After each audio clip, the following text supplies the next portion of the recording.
If you were with me in the previous lesson as we explored templates here in 2007, you saw there were many categories and many templates within those categories to choose from. If that wasn't enough, you could go to Microsoft Online. Now, we didn't explore that link, but there's a whole bunch more templates to choose from online if you're connected to the internet.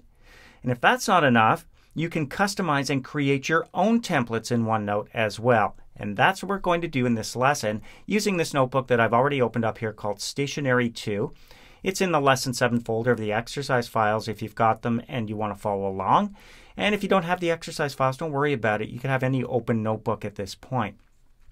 Here you can see I've got two sections, staff meetings, which does have a template applied to it. You can see the background's kind of formal looking. And down below here in the notes section, I've got a spot for agenda, attendees. There's an opening, approval, kind of formal, and might be used in a staff meeting. Over here, I've got another section called revenue meetings. When I click here, there's still only one page, but it looks a little bit different. Different background. It's got a different frame section here with some different options, attendees, announcements, and so on. So this is the one I want to change. I'm not keen on the background, and I might want to change some of the details down below here. And what would really be nice is if I could keep it as a template. And that's what we're going to do right now. First thing we're going to do, though, is change the background. Now, you'll notice I can't actually click on the background. I can, but I'm not selecting that picture in the background. If I right-click, you'll notice now that I have the ability down here to not have that picture as a background, but rather just as an image that's inserted onto my page. Right here, the check mark means it's currently being used as a background. When I click on Set Picture as Background, it's no longer just the background. Notice the four-sided arrow, meaning I can click on it, I can move it around, or if I hit my Delete key, totally remove it. Now it's getting my own image in there. Well, again, if you've got the exercise files, we're going to go up to the Insert menu and go down to Pictures and choose from Files. Here in the Lesson 7 folder of those exercise files, there's one called Numbers. So we'll give it a click and choose Insert. Now it's going to insert it right on top of stuff, so you can see my frame with my meeting details and so on gets pushed down, but that's okay. Right now, though, I want to make sure it's selected, so I'm going to go to the border with the four-sided arrow, click on it. I'm going to expand it a little bit, just drag it out a little bit, like so. And now I want to make it the background. Let's just move it up slightly. I'll right-click on it, and there's that Set Picture as Background option again. Doesn't have the check mark, but when I click on it, it's now in the background. Notice that I'm not clicking on the image anymore. So that means I can come down here to my meeting details and drag them back up here. Just scroll up so we can see where we're going. There we go. And maybe in here I want to change a few things. Meeting details, date and time, location. I don't need the agenda, it's the revenue. So I'm going to take that out.